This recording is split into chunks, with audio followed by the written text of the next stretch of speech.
지영환 형제를 제가 인도했던 것처럼 하나님의 도구가 돼서 저를 지영환 형제를 인도했던 것처럼 정말 하나님의 귀한 일꾼이시고 또한 교사시고 또 목사님이시고 교수님이신 허준 교수님이 제가 2019년에 처음 뵀어요. 2019년에 처음 뵀는데 그때부터 제가 너무나도 마치 스펀지가 물을 빨아들이지 그래 바로 이거야. 그래 바로 이거야 하면서 제가 열심히 배우기도 하고 또 제가 상담하기도 하고 또 지도해 주셔서 제가 여기까지 왔습니다. 우리 허준 교수님께서 오늘 우리 교회와 그리고 우리 성도님들과 또 우리 각 가정들을 위하여서 우리 설립 10주년에 하나님 말씀을 전해주시기 위하여서 어디서 오신 줄 아시죠?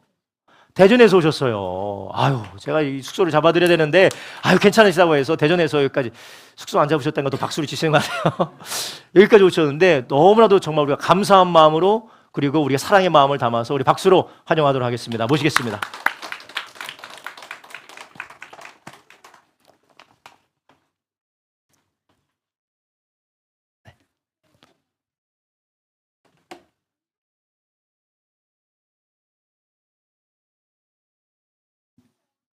10주년, 정말로 환영하고 축하드립니다. 교회는 이런 것 같아요. 하나님 말씀이 전파되고 또 전파돼 하나님을 믿고 죄를 회개하고 또 하나님 믿는 분들이 이렇게 침례받고 다시 또 하나님의 자녀임을 고백하고 또 다시 나가서 복음 전하고 또 새로운 성도들이 다시 이곳에 모이고 이러한 것이 교회가 아닌가 생각을 해봅니다. 새서울교회가 이러한 사명에 맨 앞장에 서서 열심으로 감당해 주심을 진심으로 감사를 드립니다. 자, 오늘 말씀 전하기 위해서 하나님 말씀 먼저 보겠습니다. 여호수아 4장 1절에서 7절 말씀입니다. 여호수아 4장 1절에서 7절 말씀입니다. 제가 읽어드리겠습니다. 그 모든 백성이 요단을 건너가기를 마침에 여호와께서 여호수아에게 말씀하여 이르시되 백성의 각 지파에 한 사람씩 12사람을 택하고 그들에게 명령하여 이르기를 요단 가운데 제사장들의 발이 굳게 선 그곳에서 돌 12를 택하여 그것을 가져다가 오늘 밤 너희가 유숙할 그곳에 두게 하라 하시니라. 여호수아가 이스라엘 자손 중에서 각 지파에 한 사람씩 준비한 그 12사람을 불러 그들에게 이르되 요단 가운데로 들어가 너희 하나님 여호와의 궤 앞으로 가서 이스라엘 자손들의 지파 수대로 각기 돌 한 개씩 가져다가 어깨에 매라. 이것이 너희 중에 표징이 되리라. 후일에 너희의 자손들이 물어 이르되 이 돌들은 무슨 뜻이냐 하거든 그들에게 이르기를 요단물이 여호와의 언약궤 앞에서 끊어졌나니 곧 언약궤가 요단을 건널 때 요단물이 끊어졌으므로 이 돌들이 이스라엘 자손에게 영원히 기념이 되리라 하라 하니라. 아멘. 감사하게도 제가 몇 년간 새서울교회 옆에서 지켜볼 수 있는 특권이 있었던 것 같아요. 10년 전에 목사님, 사모님 또 첫째 아이가 개척을 한 사진이 봤습니다. 그때는 목사님 흰머리가 없었어요. 근데 10년이 지나니까 이제 흰머리가 많이 생기셨습니다. 세 분이 시작해서 아이가 생기고 또 가족들이 하나둘씩 오시고 또 그 과정에서 또 성도님들이 주위의 성도님들을 초청하셔서 이렇게 지금 새서울교회가 오늘의 이 자리에 오지 않았나 생각을 해봅니다. 아마 많은 성도님들의 눈물의 기도가 있었을 거예요. 또 남모르는 헌신이 있었을 겁니다. 정말 수년 동안 옆에서 여러분들을 지켜본 사람으로서 이 말씀을 꼭 드리고 싶습니다. 정말로 수고 많으셨습니다. 정말로 애쓰셨습니다. 왜 힘든 일이 없었겠어요? 그것보다도 너무 많은 힘든 일이 있었을 텐데 목사님, 사모님 우선 두 분이 잘 견뎌주시고 버텨주셔서 너무너무 감사드리고 또 무엇보다도 남몰래 교회에 와서 밥도 하시고 청소도 하시고 전도하시며 수고한 분들이 있기에 교회가 이렇게 아름답게 유지됨을 봅니다. 수고하신 모든 분들께 이 자리를 대신해서 감사의 말씀을 전합니다. 누구보다도 제가 감사하고 싶은 분들은 이 자리에서 기도의 잔을 싸신 분들이에요.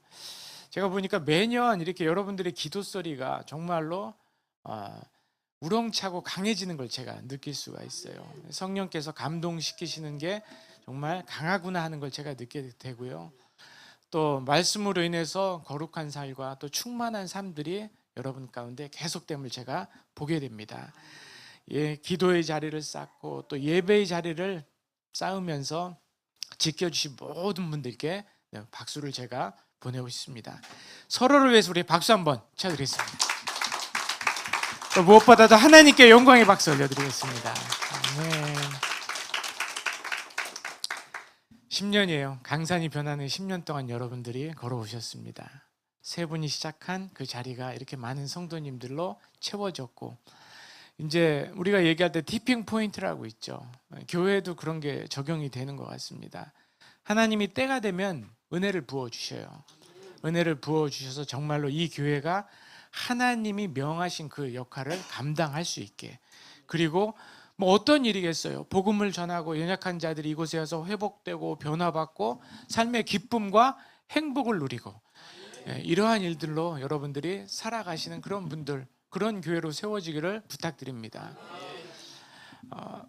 요새 10주년을 맞이한 교회에 무슨 말씀을 드릴까 하다가 이 말씀을 드리려고 해요. 여러분들 뭐 오늘날의 정치 상황을 보면은 우리나라가 걱정이 많이 되실 거예요. 개탄스러운 부분이 너무나 많이 있을 거예요. 우리나라뿐만 아닙니다. 한국 교회를 보시면 한국 교회 앞날도 답답해 보이는 상황에 여러분들이 보이시게 될 거예요. 그러나 분명한 사실은요, 우리를 계속 지키시고 10년 동안 인도하셨던 그 하나님은 변하지 않으신다는 사실이에요. 그리고 놀라웠게 이러한 상황에서 우리를 부르셨다는 거예요. 여러분, 하나님의 부르심에 후회하심이 없다는 그런 말씀이 있잖아요. 예? 정말 어떻게 보면 나같이 연약한 사람을 도대체 왜 부르셨을까? 아까 우리 형제님도 고백을 하셨지만 도대체 나를 왜 부르셨을까? 나를 부르신 뜻을 우리가 알 수는 없는데, 분명한 사실은 주님이 생각은 내 생각보다 크시다는 거예요. 그리고 주님의 계획은 내 계획보다 크시다는 거예요. 하나님의 선한 계획 가운데 여러분 힘들게 하려고 부르셨겠냐는 거예요. 하나님을 우리가 아버지라고 부릅니다. 하나님 우리가 부모님으로 불러요. 부모가 자식 고생시키려고 난 부모 있겠어요? 부모가 자녀 왜 낳습니까? 사랑하니까. 행복한 삶 살라고 자녀 낳는 거 아니겠어요? 하나님도 우리를 부르신 이유가 바로 하나님 뜻 안에서 하나님이 계획하신 그 행복과 그 소망 가운데 살아가라고 우리를 부르신 겁니다. 결국 주님은 우리를 사용하실 것이고, 주님의 계획을 이루시면서 지금은 보이지 않지만 가장 좋은 길로, 또 가장 완전한 길로 여러분을 이끄실 겁니다. 여러분, 세상 요동칠 때요, 여러분이 꼭 기억해야 될 게 뭐냐면요, 세상은 언제나 요동쳐 왔어요. 요동치는 세상에서 세상을 바라보면요, 흔들려요. 여러분, 흔들리는 배에서 흔들리는 물결을 바라보면요, 같이 흔들릴 수밖에 없어요. 흔들릴 때일수록 움직이지 않고 변하지 않는 바로 우리의 목적지를 바라봐야 돼요. 우리의 목적, 우리가 교회에 오는 목적은 다른 거 없습니다. 다른 게 아니고 예수로 채우려고 우리가 온 거예요. 하나님의 이 말씀으로 채우려고 우리가 온 거예요. 여러분, 예수님 믿고 나서요, 여러분 D.L. 무디, 그렇게 훌륭한 무디 목사님도 처음에 예수 믿고 나서 자기가 예수 믿고 나니까 좋아가지고 거듭난 이후로는 온전한 삶을 살 줄 알고 기대하고 했는데 자꾸 넘어지게 되고 세상 바라보게 되더라는 거예요. 부흥회하고 집회하고 찬양하고 기도할 때는 하나님 믿는 것 같은데 다시 세상 나가보니까 다시 또 넘어지는 거예요. 다시 또 옛날 모습으로 돌아가는 거예요. 그래서 자기를 뭐라고 그러냐면요, 길가에 뿌려진 그러한 씨앗 같다고 얘기를 했어요. 깊게 뿌리를 내려서 자라지 못하는 그러한 신앙으로 자기 스스로를 여겼다는 겁니다. 그런데 로마서 말씀을 딱 듣고, 말씀은 들음에서 나고 믿음도 들음에서 난다는 그 말씀을 딱 붙들고 말씀을 읽기 시작하면서, 말씀을 듣기 시작하면서 내 삶에 의미가 찾아지고 내 삶의 진정한 소원이 무엇인지 깨닫게 되더라는 거예요. 저는 할머님부터 이제 믿기 시작했습니다. 아버님도 목사님이시고 이제 90이 되셨어요. 할머님 하늘나라 가셨죠. 근데 아직도 기억나는 게 할머님이 정말로 힘들게 사셨거든요. 정말로 어렵게 사셨거든요. 그 인생을 딱 돌아보면요, 우리나라에 가장 힘들고 어려운 그 시대를 살아갔어요. 예? 일제치하에 사셨고요, 6.25를 거치셨고요, 그래서 피난 생활을 딱 하셨고, 그러면서 형제들을 자매들을 키우기 위해서 얼마나 애쓰셨는지 몰라요. 행상을 하시면서 산에서 산으로 다니셨어요. 수없이 죽음의 기회에, 죽음의 상황에 놓이셨어요. 지나가는 집회원이 구해주고, 지나가는 다른 어떤 나무하는 사람이 구해주고, 이러한 삶을 사신 거예요. 그런데 그 할머님의 삶을 보면은요, 힘들고 어렵게 분명히 사셨는데도 늘 행복하셨어요. 늘 기쁨 가운데 사셨어요. 남편도 일찍 돌아가셨어요. 제 아버지 4살 때 할아버지 돌아가셨어요. 저는 할아버지 얼굴 못 봤습니다. 그러니까 편모 밑에서 정말로 힘들고 어려운 삶을 사시고, 할머님이 그 자녀들 5남매를 키우기 위해서 너무너무나 애를 쓰셨는데, 그 할머니의 미소 속에는, 삶의 모습 속에는 늘 기쁨이 충만했어요.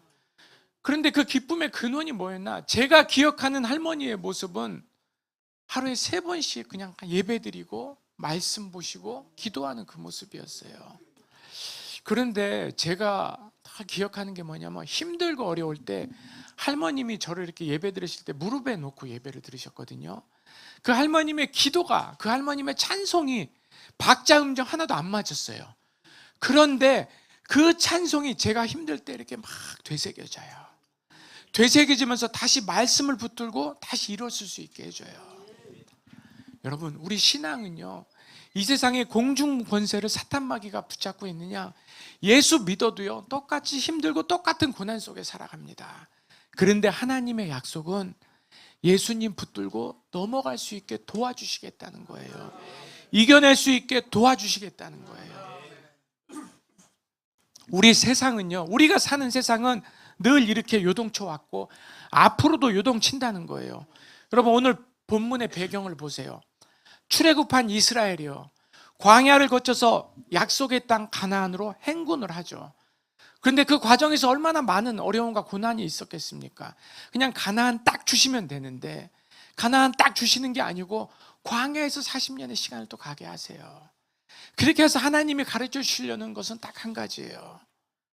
네 인생 내가 책임진다. 여러분, 그러면서 하나님은 수많은 기적을 보여줬잖아요. 이스라엘 민족은요, 못 잊는 기적이 있어요. 홍해의 기적이에요. 애국 군대가요, 수장이 되는 그 권능을 보죠. 여러분, 이스라엘 민족이 권능을 보면서 이스라엘 백성을 이끌었던 모세의 눈에서조차도요, 이 위험, 이 홍해의 기적은 기억이 되는 거예요. 시편 90편에 보니까요, 뭐라고 나왔냐면은, 주께서 인생을 홍수처럼 쓸어가시며 우리는 주의 노에 소멸되며 주의 분노에 놀라시나이다. 모세는 이 장면을 잊을 수가 없었던 거예요. 하나님이 한번 노하시면요, 홍수를 확 일으켜가지고요, 인생을 쓸어가는 모습을, 최강 군대를 그 한 번에 수장하는 모습을 기억하는 거예요. 여러분, 오늘 이 장면이 이스라엘 사람들한테 재현이 돼요. 이스라엘 민족에게 재현이 됩니다. 이스라엘 민족은요, 안타깝게도 이 홍해의 기적을 잃어버린 딱 3일 걸렸어요.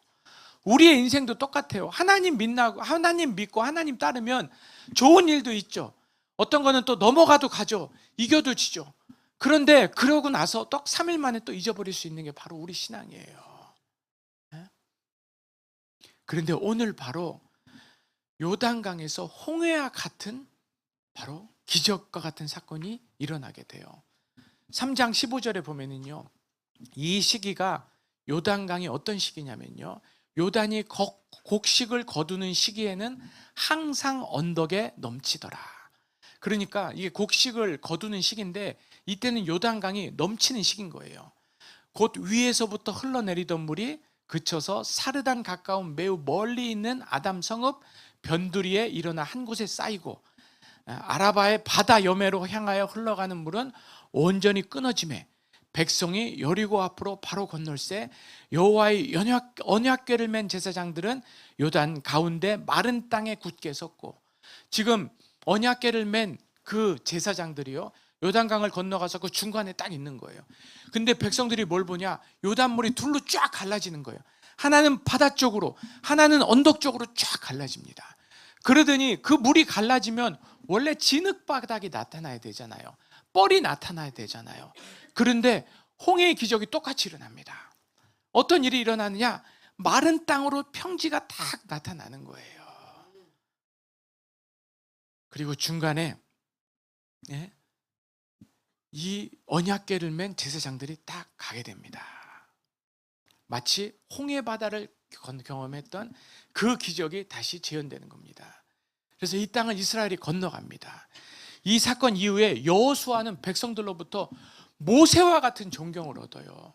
여러분, 모세는요, 그 출애굽 사건을 그냥 애굽에서 종된 그 민족을 이끌어내서 광야에서 40년간 백성들을 이끌었던 대단한 지도자였습니다. 그 지도자를 따라갈 사람이 과연 몇 명일까요? 오늘날 여러분 한번 보세요. 한국교회 보면 이동원 목사님도 있고 하영조 목사님도 있고 우리가 다 아는 목사님들이 있잖아요. 모세 같은 지도자들이에요. 그 모세 같은 지도자들 다음으로 그 지도자들이 잘 안 나타나죠, 여러분. 왜 그렇게밖에 할 수 없느냐? 그 어려운 시절에 한국교회를 일으켰기 때문에 그분들이 모세 같은 지도자로 바라보게 되는 거예요. 그런데 결국 하나님이 모세와 같은 지도자로 여호수아를 세우시는 기적을 보여주십니다. 저는 우리 기룡 목사님이 앞으로 그런 지도자가 될 걸로 믿어요. 여러분, 하나님이 하나님의 때 하나님의 사자들을 이렇게 세우십니다. 하나님이 여호수아를 불렀을 때 여호수아는요 숨어 있었어요. 타작마당 그 관안에 숨어 있었어요. 그랬던 여호수아지만 하나님이 내가 너와 함께 하겠다. 여러분, 우리 신앙인들은 이 말씀 믿어야 돼요. 왜냐하면요, 우리는 우리 힘으로 살아내고 넘겨내고 이겨내는 사람들이 아니고 하나님 붙들고 넘겨내고 이겨내는 사람들이에요. 두려워하기 전에 정치가 어떻게 되든지 세상이 요동을 치더라도 주님을 붙들고 이 세상을 움직이시는 분이 주님이심을 믿고 하나님 붙들고 넘어내고 이겨내는 훈련을 해야 돼요. 그 훈련시키려고 40년 이 광야에서 이스라엘 민족을 가르치시는 거예요. 그래도 완성이 안 돼서 다시 한번 하나님께서 바로 이스라엘이 가장 기억하고 놀란 그 기적, 홍해의 기적을 오늘 재현하십니다. 여러분, 이스라엘 백성이요 요단을 걸러서 온 평지가 바로 어디냐면 길갈이에요. 여러분, 이 길갈이라는 곳이 어떤 곳인지를 이스라엘 민족은 절대 잊을 수가 없었습니다. 왜 그랬느냐? 그 길갈을 건너갈 때, 길갈을 들어가기 전에 요단강을 딱 건너죠. 요단강을 딱 건너갈 때 물이 딱 멈춰서 홍해의 기적이 다시 한번 재현이 돼요. 그리고 제사장들이 중간에 딱 가자 여호수아가 명령을 하는 거예요. 각 지파한테, 각 지파 사람한테 12를 택해서 요단 가운데로 가서 돌 12개를 가져오라고 해요. 그게 오늘 1절 2절의 말씀이에요. 그래서 강을 건넌 뒤에 어떻게 해요? 그 돌들로 이스라엘 자손들에게 기념이 되도록 기념비를 쌓는 거예요. 12개의 돌을 가지고. 그래서 길갈에는 바로 하나님이 도우시면 넘어가고 하나님이 지키시면 보이지 않는 홍해의 길이 열리고 하나님이 함께 하시면 우리 인생 가운데도 앞으로 가도 길이 없고 뒤로 가도 길이 없고 옆으로 가도 길이 없을 때 하나님이 계획하신 그 길이 딱 열려집니다. 이스라엘 민족이 그걸 본 거예요. 그래서 이스라엘 그 민족을 건너가는 그 민족에게 12지파에게 돌들을 가지고 나서 길갈에 기념비를 세워요. 돌을 세운 이유를 6절 5절에 뭐라고 얘기냐면은 후손들이 도대체 길갈을 이제 앞으로 계속 요단강을 건너가기 때문에 거기가 가나안 땅이니까 후손들이 그 돌들을 보고 뭐냐고 물어볼 때 바로 하나님이 말씀해 주시는 거예요. 마른 땅으로 요단을 건널 것을 일러주면서 우리 인생은 우리 자녀들에게 알려주는 거죠. 하나님으로 인해 보호되고 넘겨지고 도움받고 살아가는 인생임을 가르치라는 거예요. 여호와께서 홍해를 말리시고 이스라엘 민족을 건너게 하셨고 요단도 마르게 하고 건너가게 하셨기에 하나님께 함께하며 넘어가고 이겨내는 삶을 통해 신앙의 유산을 간직하고 내려주라는 겁니다. 예. 여러분, 이 신앙의 유산을 우리의 후손들에게 자랑스럽게 전하기를 하나님은 원하세요. 어떻게 사나, 어떻게 해야 돈 버나, 어떻게 해야 세상에서 적당히 이겨내고 넘겨내는 그런 세상적인 수단과 방법을 자녀들에게 가르치는 게 아니고, 우리 인생 힘들고 어렵지만 하나님 붙들고 넘어가는 거다. 하나님 붙들고 아빠는 이렇게 이겨냈다. 하나님 붙들고 엄마는 이렇게 이겨냈다. 하나님 붙들고 우리 할아버지, 할머니는 어떻게 저 요단을, 저 홍해를 건너갔는지를 알려주라고 하나님이 이스라엘 민족을 두고 다시 가르치시는 거예요. 여러분, 하나님이 한국 교회를 다루시는 역사를 봐도요, 오늘 본문하고 다르지 않아요. 한국 교회도요, 정말로 어렵고 힘들었어요. 여러분, 언더우드 선교사 알죠? 처음에 인천에 내린 언더우드 선교사, 그 사람의 기도 소리를 여러분 아십니까? 주여! 딱 한국에 도착했더니 아무것도 보이지 않습니다. 오늘 우리가 사는 대한민국 같지 않으세요? 메마르고 가난한 땅, 나무 한 그루 시원하게 자라오르지 못하고 있는 이 땅에 저희들을 옮겨와 앉히셨습니다. 그 넓고 높은 태평양을 어떻게 건너왔는지 그 사실이 기적입니다. 주께서 붙잡아 뚝 떨어 놓으신 이곳, 지금은 아무것도 보이지 않습니다. 보이는 것은 고집스럽게 얼룩진 어둠뿐입니다. 어둠과 가난과 인습에 묶여있는 조선 사람들 뿐입니다. 그들은 그들이 왜 묶여있는지도, 고통을 왜 당한 건지도 모르고 있습니다. 알려주려고 하면 의심부터 내고 화부터 냅니다. 주여, 조선의 마음이 보이지 않습니다. 그러나 주님, 순종하겠습니다. 겸손하게 순종할 때 주께서 일을 시작하시고 그 하시는 일을 우리들의 영적인 눈이 볼 수 있는 날이 있을 줄 믿습니다. 지금은 예배드릴 예배당도 없고 학교도 없고 그저 경계와 의심과 멸시와 천대함이 가득한 곳이지만 이곳이 머지않아 은총이 땅이 되리라는 것을 믿습니다. 주여, 오직 제 믿음을 잡아 주시옵소서. 여러분, 우리나라가 이렇게 세워진 나라예요. 이 믿음대로 됐잖아요. 선교사들이 복음을 전하며 꽃을 피우며 이 땅에 학교와 병원과 교회가 세워졌잖아요. 한 손에는 복음 들고 한 손에는 그리스도의 사랑을 들고 살았던 결과가 오늘이잖아요. 물론 선교사들이 이 땅에 들어왔기 때문에, 병원 세웠기 때문에, 학교 세웠기 때문에 우리가 축복의 땅이 된 것은 아니에요. 그들이 전해진 복음을 붙들고 믿고 따라갔기 때문에 오늘 대한민국이 여기에 와 있는 겁니다. 여러분, 그렇다고 해가지고 한국교회가 그냥 바로 성장했느냐? 그렇지 않아요. 평양의 잔대형 교회, 대부흥이 일어난 교회, 여러분 다 아시잖아요. 지금 그곳에 누가 서 있습니까? 김일성, 김정일 동상이 지금 거기 서 있어요. 가장 교회가 왕성했고 가장 믿음의 그 고백이 있었던 그 부흥의 장소가 지금은 김일성, 김정일 동상이 서 있는 곳으로 변했어요. 여러분, 그 다음에 어떤 일이 났습니까? 일제히 침략기도 겪게 되고, 여러분 보면요, 우리나라는 전쟁의 역사에도 빠지게 되고, 네? 여러분, 이 환난과 핍박 속에서 수많은 배교자들이 나타났어요. 신사참배하고 2차 세계에 동조하는 목회자들이 나오고, 우선 살고 보자, 우선 배교하고 나중에 다시 개종하자, 그냥 적당히 타협하고 적당히 그냥 살아가자, 적당히 믿음 붙잡고 산 사람들 때문에 오늘 교회가 이 자리에 있는 게 아닙니다. 주기철 목사님 같이 끝까지 신사참부 거부하고 우리 침례교단은요, 유일하게 신사참배 거부한 고신학 우리 두 교단뿐이 없었어요. 어떤 일이 일어났습니까? 지금 고신학 우리 교단 교세 작죠.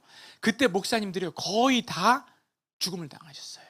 몇 분 살아남지 못했어요. 그 이후로 다시 일궈낸 게 침례교단입니다. 그 이후로 다시 일궈낸 게 고신교단이에요.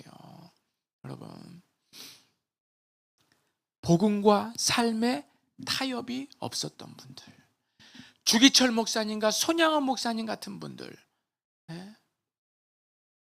손양원 목사님은 고열, 한센병자들의 고열을 받아내면서 병자들을 도왔죠. 그러나 6.25 때 북한군에서 죽임을 당하시죠. 독립선언문의 33명 중에 16명이 기독교인이었어요. 여러분, 이렇게 고난과 환란이 많았던 한국의 역사가 수많은 기독교인의 눈물과 헌신을 통해서 다시 복음의 씨앗을 심고 다시 물을 주고 성장시켜서 다시 그 순교자의 피를 통해서 오늘날 교회가 이겨내고 교회가 이렇게 서 있는 줄 믿습니다. 여러분, 세계가요, 한국교회 K-팝이나 고도 성장을 바라보고 있지만 또 이번에 로잔에 모여서는 그것을 바라본 것이 아니고 한국교회가 복음으로 살아낸 그 역사를 갖다가 한번 많은 사람들이 주목하는 것을 보는 걸 제가 보게 됩니다. 여러분 보면은요, 여러분은 어떻게 생각할지 모르지만 세상은 한국교회를 주시하고 있습니다. 한국교회의 믿음의 전통을 주시하고 있어요. 여러분, 여호수아가 이스라엘 민족에게 기억하게 했던 그 12개의 돌, 그 12개의 돌을 통해서 이겨내고 넘겨낸 그 역사를 자녀들에게 가르치면서 앞으로 우리의 자녀들도 다시 이겨내고 넘겨내고 살기 위해서 필요한 것은 바로 하나님의 은혜라는 것을 가르치고 있습니다. 우리 한국교회가 다시 성장할 수 있어요. 여러분, 지금 유럽교회나 이쪽은요, 미국교회나 이런 데는요, 제가 이번에 가서 깜짝 놀랐던 게 뭐였냐면요, 길 지나가면요 마리화나 냄새가 막 납니다. 그냥 일반 길가에 마약 합법화 시키고 있죠. 동성애 합법화 시키고 있죠. 교회들이요, 동성애에 대해서 얘기하면 목사님들이 설교단에서 쫓겨나요. 감옥에 가야 돼요. 지금 이런 시대가 되고 있어요. 아이들한테요, 네 성을 네가 결정해라 하고 얘기를 하고 있어요. 성의 정체성이 혼동될 때 어떻게 하고 있냐고요? 네가 네 성생 할 수 있어. 부모 모르게 주사를 맞춰서 성 전환 호르몬을 주사를 맞히는 이러한 시대에 살아가고 있습니다. 이러한 유럽, 기독교가 먼저 들어갔던 유럽이 지금 이렇게 하나님의 법과 하나님의 말씀을 타협하고 있어요. 그런데 지금 아프리카나 다른 나라들은 지금 막 성장은 하고 있는데 신학이 약하고 신앙이 지금 제대로 되지 않아서 이단들이 너무 많이 지금 일어나고 있어요. 이러한 상황에서 세상은 한국을 바라봅니다. 한국을 바라보면서 오늘 본문에 나와 있듯, 여호수아에 나와 있듯이 바로 한국은 아직 그렇게 타락하지 않았고 아직은 그래도 복음을 지키려고 하는, 신앙을 지키려고 하는 사람들이 많이 있다는 거예요.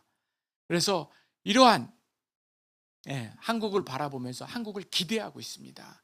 한국이 과연 여호수아가 얘기한 그 믿음의 돌들을 쌓으면서 유산을 지킬 수 있을지 없을지 바라보면서 많이 기대하면서 기도하면서 이 땅을 떠났습니다. 여러분, 이제 10년이에요.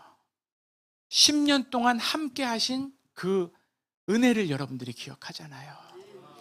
여러분, 우리 자녀에게, 우리 후손들에게 여러분 무엇을 전해주실 수 있겠습니까?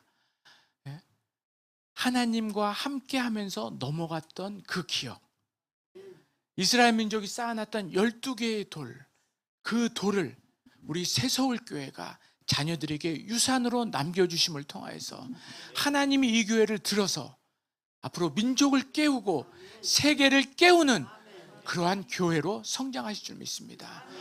이 돌들을 기억함으로, 하나님이 함께한 역사를 기억함으로 살아가시는 우리 새서울교회 성도님 되시길 주의 이름으로 축원합니다. 기도하겠습니다. 하나님, 오늘도 주님 앞에 섭니다. 부족하고 연약한 인생이지만 오늘 주신 말씀을 통해 우리의 심령이 거듭나게 하여 주시옵소서.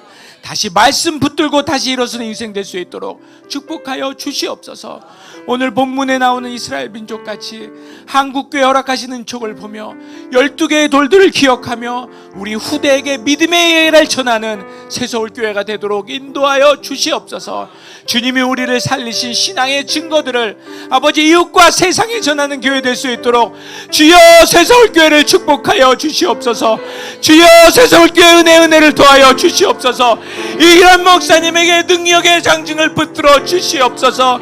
아버지 하나님, 오늘 부족한 종이 말씀 전하고 떠나지만 하나님의 성령이 새서울교회 성도들과 함께하여 주시어서 아버지 이 교회가 복음을 전할 때 하나님의 능력이 나타나게 하여 주시옵소서. 아버지 한 손에는 복음 들고 사랑, 한 손에는 사랑을 들고 이 세상에 나갈 때 아버지 새서울교회를 통하여서 서울이 변하게 하여 주시옵소서. 이 민족이 변하게 하여 주시옵소서. 아버지 세상이 변하는 귀한 역사가 아버지 새서울교회를 통하여 일어나도록 인도하여 주시옵소서. 이 땅을 변화시키고 회복시키는 일에 새서울교회가 앞장서는 귀한 교회가 되도록 주님 인도하여 주시옵소서. 예수님의 이름으로 기도하옵나이다. 아멘.